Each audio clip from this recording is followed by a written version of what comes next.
तो ध्यान जो कि 1 घंटे की विधि समाप्त होती है,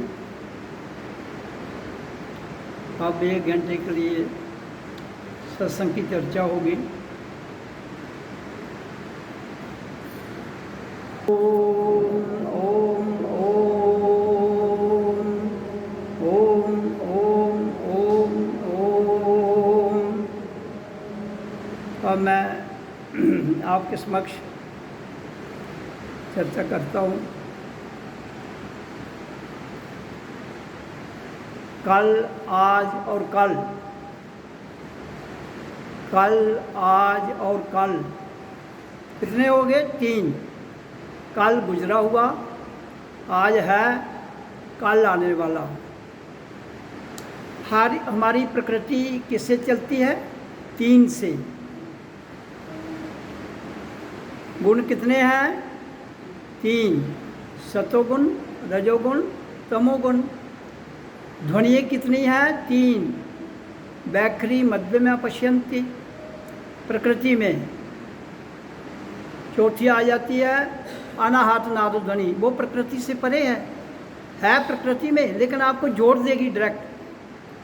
3 में आपको प्रयास करना है, चौथे में प्रयास नहीं करना है। इसी तरह से 3 गुणों में आपको निकलना है, या 3 गुणों से आप चौथे किस में चले जाओगे? अभी शब्द सुना होगा आपने, तुर्या, अतीत, भावातीत, कालातीत। ये जितनी भी अनुभूतियाँ हैं ये 3 से परे हैं। शरीर भी 3 है, स्थूल, सूक्ष्म और कारण। इन 3 से परे जब हमारी ऊर्जा, हमारा शरीर में पूरी एनर्जी है, पाँव से लेकर कहाँ तक? यहाँ तक, ये टॉप तक। और जो टॉप है ये सारी एनर्जी वहाँ से आ रही है, तो हमारा शरीर चल रहा है। इसी तरह से आकाश से सूरज की एनर्जी आ रही है, तो धरती पर सब जीव जंतु जिंदा है। तो ट्रिनिटी जिसको कहते हैं, गॉड, जनरेटर, ऑपरेटर और destroyer, Brahma, Vishnu, Shiva, positive, negative, inertia, ये 3 ही प्रकृति में मेन है। ईड़ा, पिंगला, सुषुम्ना, ऐसे तो बहुत शक्तियाँ हैं, मेन जो 3 हैं। जब हम इन 3 शक्तियों को जो मेन है इनसे परे जाएंगे, जिसमें आता है टाइम एंड स्पेस और साउंड। टाइम एंड स्पेस में क्या है? शब्द। उसके परे शब्द नहीं है। उसके परे क्या है? प्रकाश।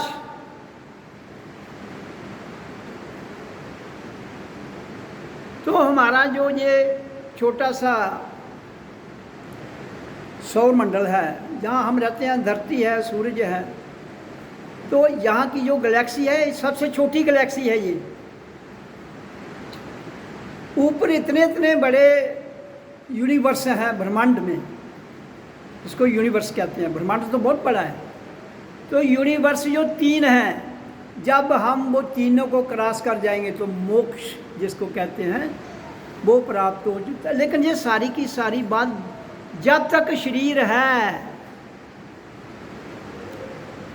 अगर शरीर के रहते हुए हम कुछ ना कर पाए, चाहे वो भौतिक स्तर पर हो चाहे वो अध्यात्म स्तर पर हो, तो समझो हम कुछ भी ना कर पाए। अच्छा, भौतिक स्तर पर आप अचीवमेंट कर लेते हो तो उसमें आपकी आर्थिक स्थिति बहुत ऊंची उठ जाएगी। जैसे आज के युग में जो दुनिया के 10 जो टॉप मल्टी मिलियनर लोग हैं, तो उनका लिस्ट में नाम आ जाएगा, आपका भी आ जाएगा, वो भी हम में से एक हैं। उससे आपका क्या होना है, आप कभी भी उस अलाई ताकत से नहीं जुड़ पाओगे, कभी भी नहीं। जब तक आप जीते जी आपके पास कितना भी धन है, आप मेडिटेशन में नहीं जाओगे। मेडिटेशन है क्या? ध्यान। किसका ध्यान? कल, आज और कल, अतीत, भूत, वर्तमान, आज, भविष्य आने वाला कल, ये 3 के चक्कर से किस में आना है? आज में। भूतो न भविष्य थे। जब तुम आज में अपने आप को स्थापित कर लेते हो तो फिर आपकी ये पथ यात्रा अध्यात्म क्षेत्र में शुरू होती है। तो आज में करना क्या है? आज में तो आ गए मान लो, तो आज में फिर अभी में आना है, आज में अभी भी है, फिर उसमें आना है, फिर अभी भी से भी किस में आना है? श्वास में। जो हम श्वास ले रहे हैं उसमें आना है। जब उस श्वास के आने जाने के बीच हम अपने आप को मेडिटेशन के द्वारा, वो मेडिटेशन ही है, उसमें जब हम स्थापित हो जाते हैं क्रियाक योग से, तो हम मौन में चले जाते हैं। इसमें मौन, श्वास थम जाती है तो मौन, प्राण शक्ति थम जाती है तो मौन, शब्द थम जाते हैं तो मौन, आपका ज्ञान थम जाता है तो मौन।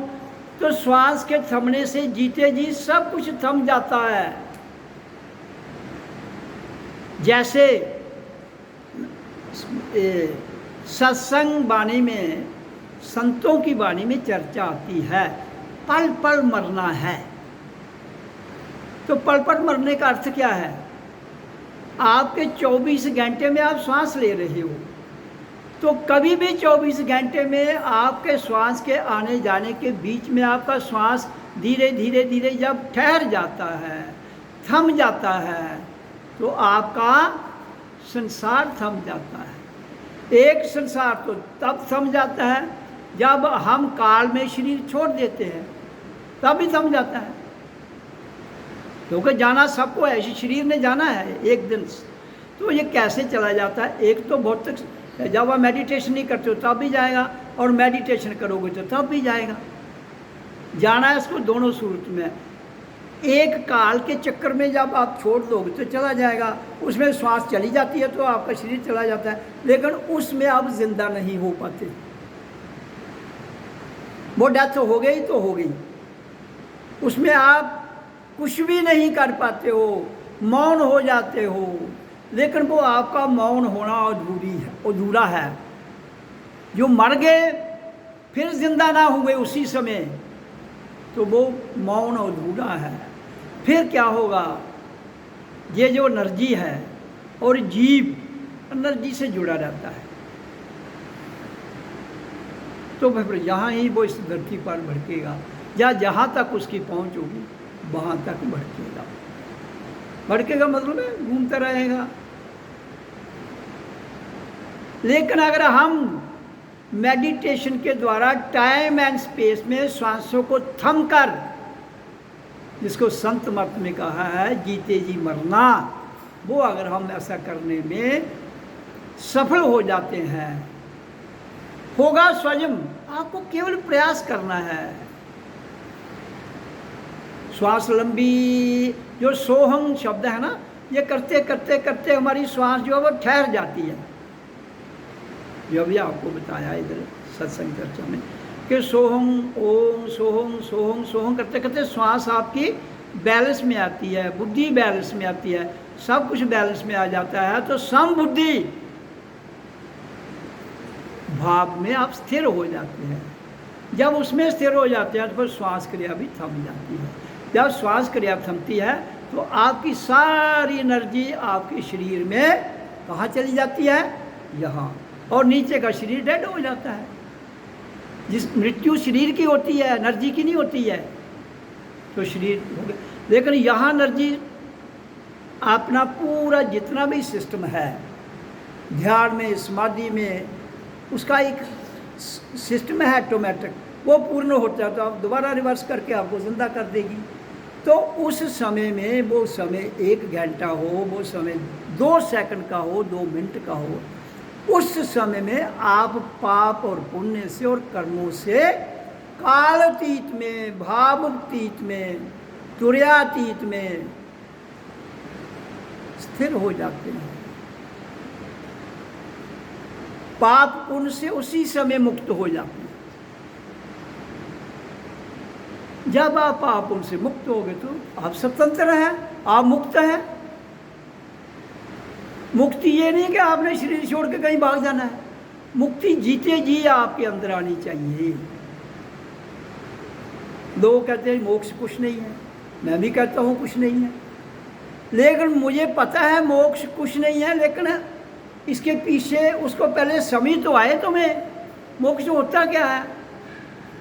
पहले समय। आपको शरीर मिला है, आपको शरीर का पता ही नहीं है कि इसके अंदर क्या क्या रखा है। तो इसलिए जब तक आप ये सारा सिस्टम जिसकी मैं चर्चा कर रहा हूँ, इसका निचोड़ क्या है? श्वास। जब हम ये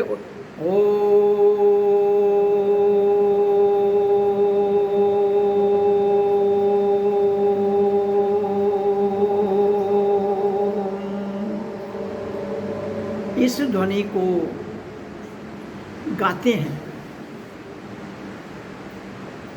गाने का नाम क्या है? संगीत। संगीत को गाया जाता है।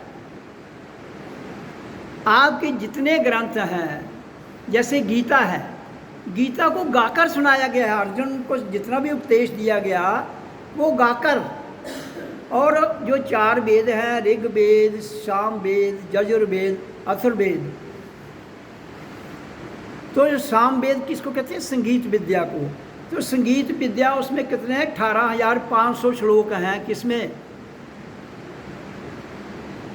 सामवेद में। 17,000 श्लोक किसके हैं? ऋग्वेद के। सेम रिपीटिशन हुई है उसकी, 17,000 श्लोक की रिपीटिशन हुई है। तो जब वो ऋग्वेद में भी थे तो उसको रिपीटिशन करने की क्या जरूरत थी सामवेद में? ऋग्वेद में कहता है जब हम मंत्र वो सत्संग करते हैं तो ज्ञान दिया जाता है। वहाँ मंत्रों के द्वारा ज्ञान दिया जाता है ऋग्वेद में, और वही मंत्र सामवेद में गाए जाते हैं। कहता है जब हम संगीत को, गीत को गाते हैं तो हमारा जो रास्ता है वो किसकी ओर खुलता है? अनहद नाद ध्वनि की ओर। तभी जो गीता के 700 श्लोक हैं उनको गाकर सुनाया गया तो अर्जुन का सारा भ्रम दूर हो गया। तो जब तक हमारे भीतर से भय, शर्म, अकना थकना चकना और मृत्यु और प्रेम, इनकी समझ नहीं आएगी तब तक हम संसार की उलझन से कभी भी नहीं निकल पाएंगे। डर कहाँ से आता है? डर कैसे पैदा होता है? डर आपके विचारों में है। विचारों में आपको बताया गया है ये डर है, ये नहीं है।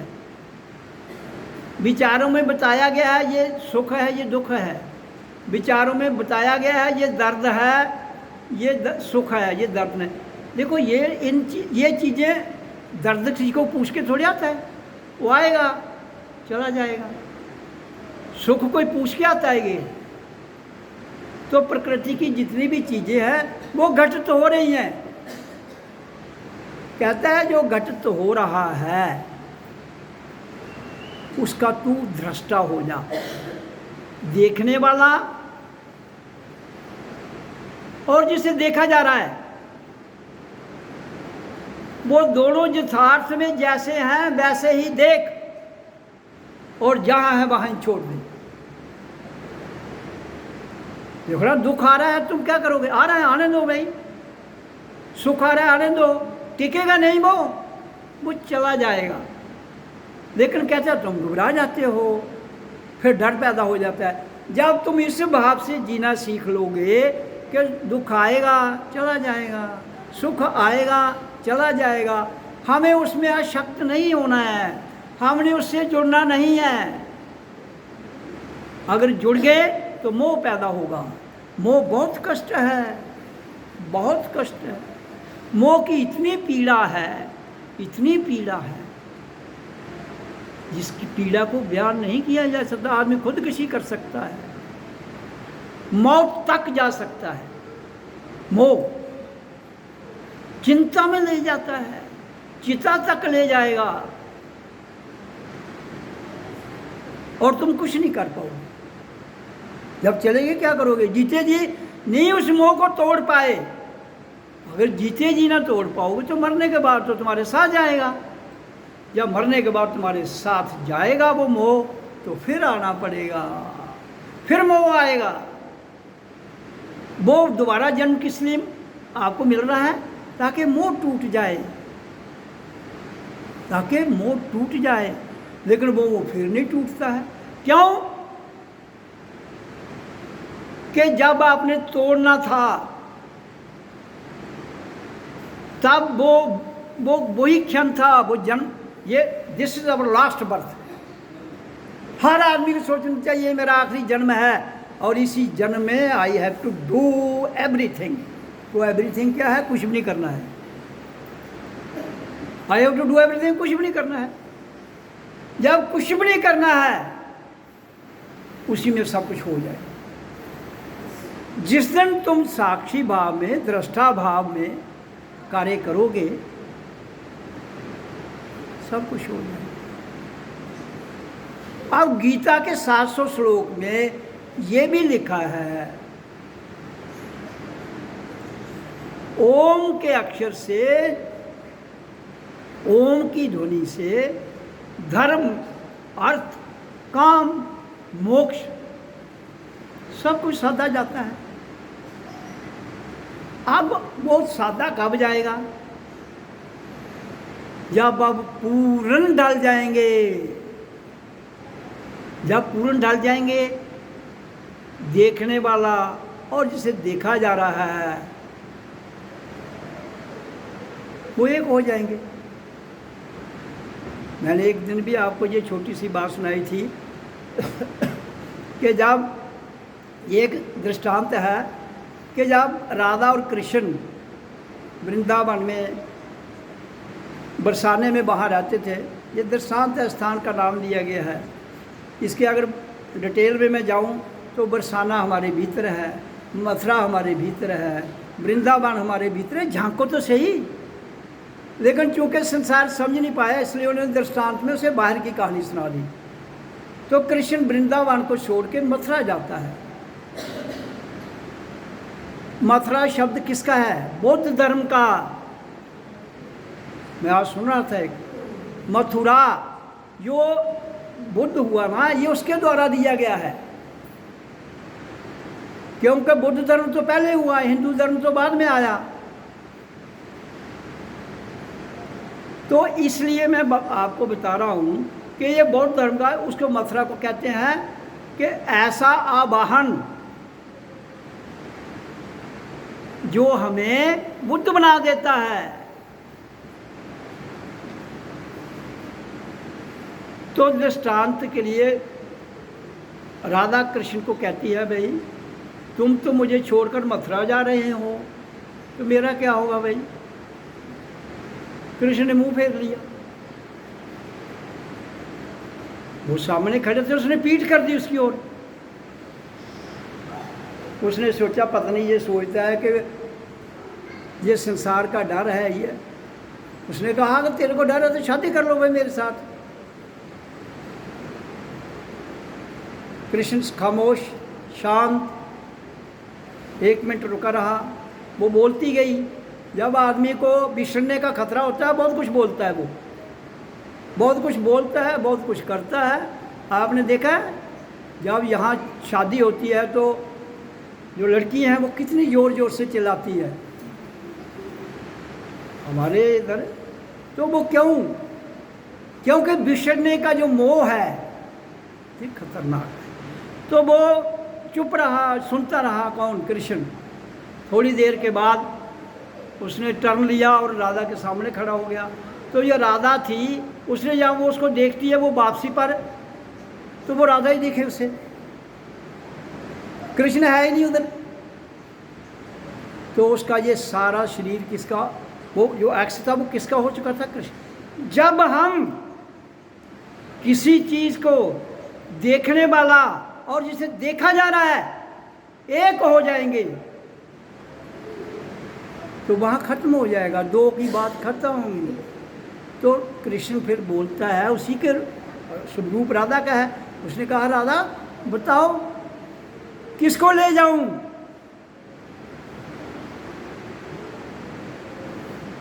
एक तो वो सामने खड़ी है, एक वो खड़ा है। कहता है देखने वाला और जिसको देखा जा रहा है, जब दोनों लीन हो जाते हैं तो ना राधा रहती है ना कृष्ण रहता है, फिर एक ही हो जाता है। जब तक हमारे अंदर से हम एक नहीं हो जाते तब तक मोह नहीं छोड़ेगा, तब तक संसार भी नहीं छोड़ेगा, तब तक ट्रिनिटी भी नहीं छोड़ेगी। फिर क्या होगा? आप उसी ट्रिनिटी में ही फंस जाओगे। जो मान्यता और प्रथाओं की बात आई, फिर वो ही मान्यता बन जाएंगी, वही मान्यता भगवान बन जाएगा, वही मान्यता आपका क्रियाकर्म बन जाएगा, वही प्रथा आपके पीढ़ी दर पीढ़ी एक अंश बन जाएगी। क्या करोगे भाई? तो इसलिए ये बड़ी सिंपल सी लाइन है, सरल यथार्थ। यो दिख रहा है उसी को मानो, जैसे हो वैसे प्रकट हो जाओ, तब जाकर इस लाइन को समझ पाओ, तब जाकर इसमें ढलोगे।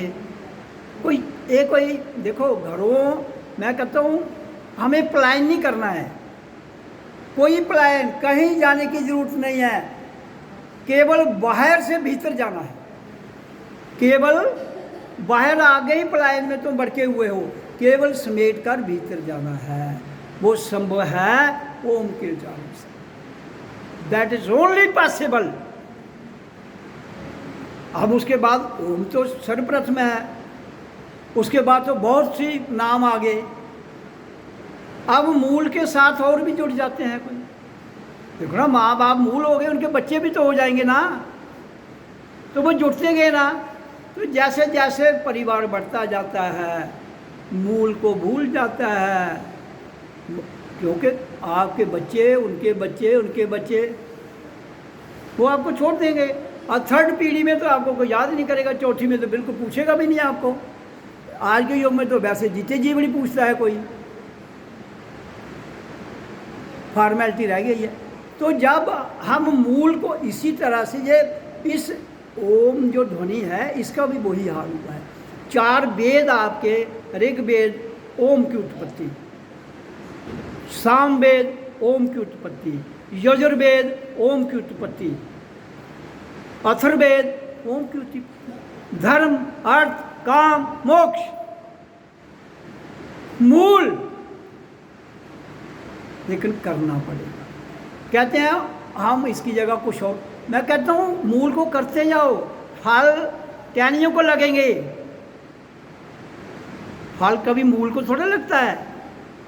मूल से तना निकलता है और तने से पूरा वृक्ष, जिसको संसार कहते हैं, ये उल्टा वृक्ष। तो मूल क्या है? हमारे शरीर की मूल है रीढ़ की हड्डी, और अध्यात्म लाइन का मूल क्या है? सुषुम्ना।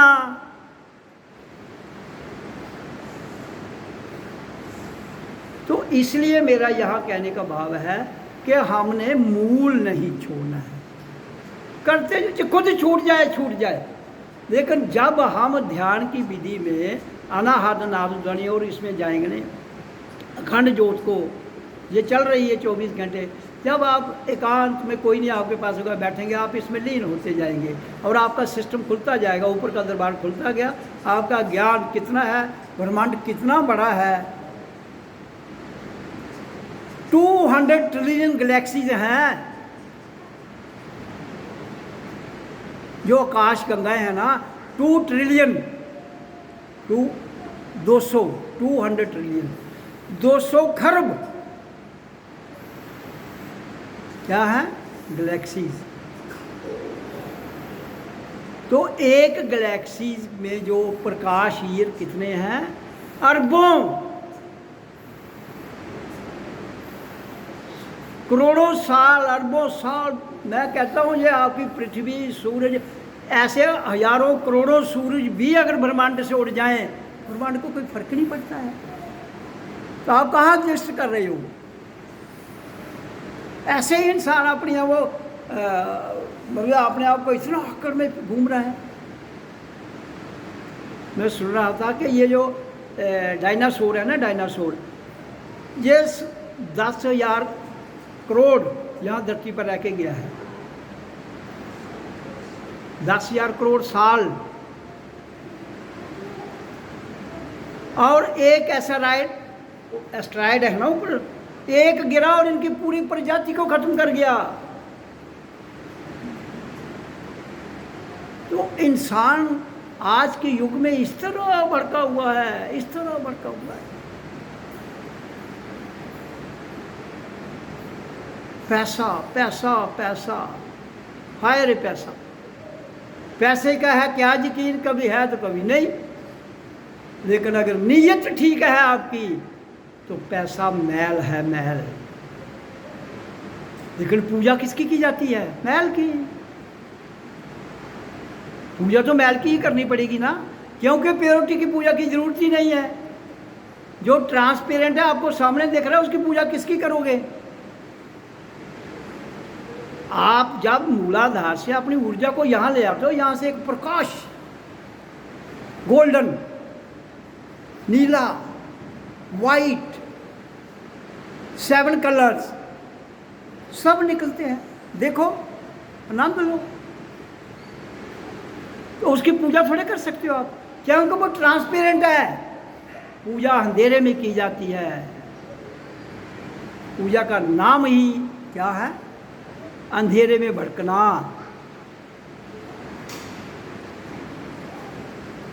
तो इसलिए मैं कहता हूँ आप स्वयं में चले जाइए, बाहर भड़की हुई एनर्जी जहाँ, और यहाँ क्या होता है, जब आपकी पाँव से एनर्जी ऊपर को चढ़ती है ना,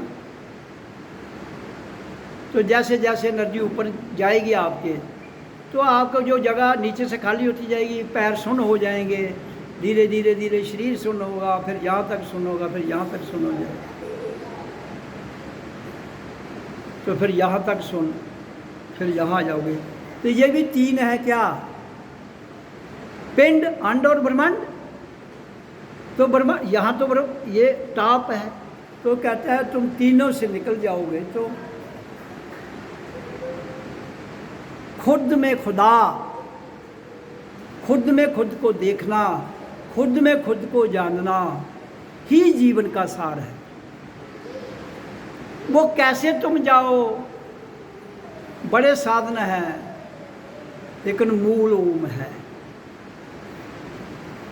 तो अल्टीमेट हमें कहाँ जाना है, अपनी ऊर्जा अपने भीतर से ही यहाँ जाएगी, तो मेडिटेशन के द्वारा ही ये चलेगी, और कोई रास्ता नहीं। हाँ, मंत्र करो, कुछ भी करो, अल्टीमेट मंत्रों के द्वारा भी उसे ऊपर को ही जाना है। ऊर्ध्व गति में ऊर्जा जाएगी, एक दिन जाएगी, रोज चढ़ेगी। आप करते जाओ करते जाओ, ये नहीं सोचना है क्या होना है, जो होगा सो होगा। वहाँ वहम, मृत्यु और मोह, जब तक ये तीनों वस्तु नहीं हो जाते हैं तब तक आपको पूर्ण समझ नहीं आती है, किसी को भी नहीं।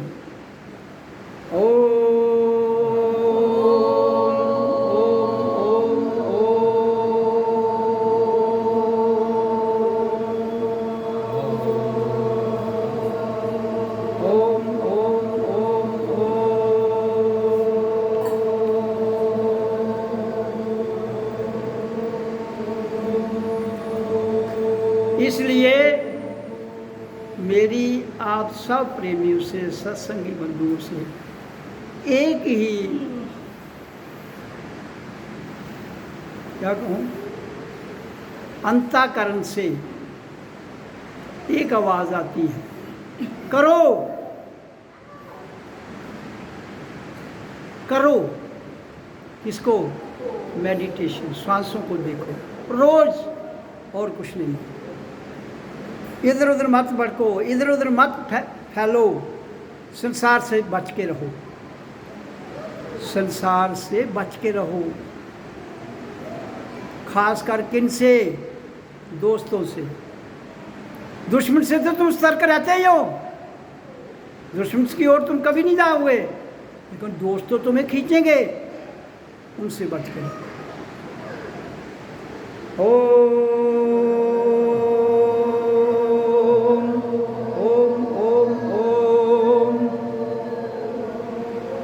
हाँ, जिस दिन स्वयं से दोस्ती कर लोगे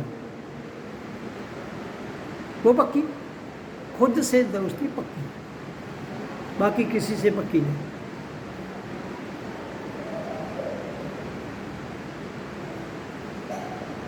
तो वाणी को विराम देते हैं। ओम ओम ओम।